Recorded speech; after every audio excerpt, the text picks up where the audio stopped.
کول واجب دی. بل ورسره مسلې تپوس وکړو چې یو ماشوم دی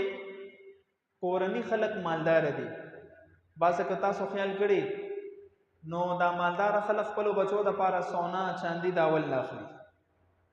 اول نه خپل جیدات تقسیم کړي، دا د دې ماشوم پنو، دا د دې لور پنو، دا د دې زوی پنو، اول نه تقسیمات کړي. نو هر یو پکور کې صاحب نصاب وي. نو چې کم بالغ افراد دي کو خزه ده او کو سړی دی، نو په هر یو باندې قربانی واجب ده، هر یو باندې قربانی واجب ده.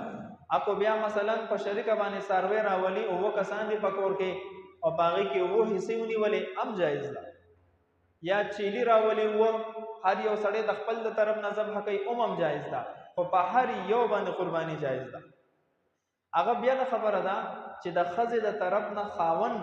پیسې واچي چې خیر د زبستاره طرف نه واچو نو دا گنجائش تا،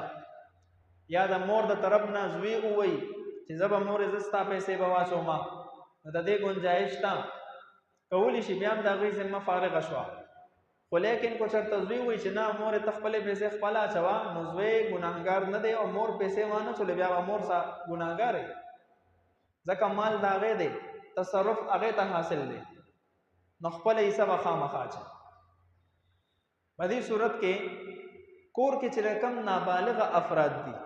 نابالغ معصوم دی یا نابالغ جنې ده، خداغه په ملک کې مثلا سونه ده